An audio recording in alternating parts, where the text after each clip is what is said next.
ओम नमः शिवाय।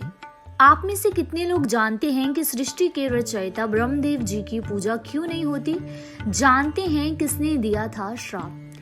दरअसल हिंदू धर्म में सभी देवताओं का अपना स्थान और महत्व है और सभी देवताओं की पूजा अर्चना के लिए भी विशेष दिन और विधि निर्धारित होती है। सबसे शीर्ष देवताओं में ब्रह्मा, विष्णु और महेश जी का नाम आता है और ब्रह्मा जी को सृष्टि के रचयिता माना गया है।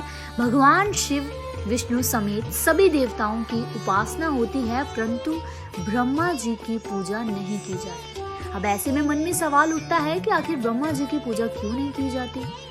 अब ऐसे में ही एक पौराणिक कथा प्रचलित है, तो आइए जानते हैं ब्रह्मा जी की ये कथा। जैसे कि यज्ञ से पहले रचाया विवाह।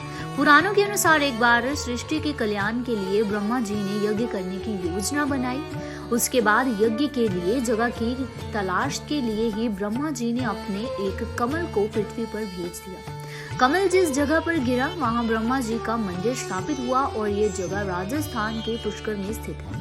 यहाँ कमल गिरने से ही तालाब का निर्माण हुआ था और उसी जगह को यज्ञ के लिए भी चुना गया। अब इसके बाद ब्रह्मा जी यज्ञ करने उचित स्थान पर पहुंचे। यज्ञ शुभ मुहूर्त पर शुरू होना था, लेकिन उनकी पत्नी सावित्री समय पर नहीं पहुंची। सभी देवता आ गए पर सावित्री का पता नहीं था। तो ब्रह्मा जी ने नंदिनी गाय के मुख से गायत्री को प्रकट किया और उनसे विवाह कर यज्ञ को पूरा किया। अब ऐसे में इसके अलावा एक और बात सामने आती है कि सावित्री ने दिया था श्राप।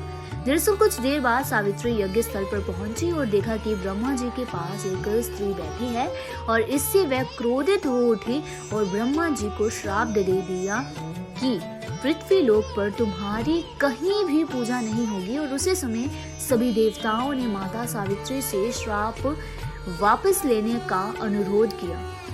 क्रोध शांत होने पर सावित्री जी ने कहा कि पुष्कर को छोड़कर और किसी भी स्थान पर ब्रह्मा जी की पूजा नहीं की जाएगी और ना ही मंदिर स्थापित होगा। जो भी मंदिर स्थापित करेगा उसका विनाश हो जाएगा और इस श्राप के कारण ही ब्रह्मा जी की पूजा नहीं की जाती। तो ये तो थी हिंदू धर्म से जुड़ी एक ऐसी पौराणिक कथा जो कि हमें बताती है कि सृष्टि के रचयिता ब्रह्मदेव जी की पूजा क्यों नहीं की जाती।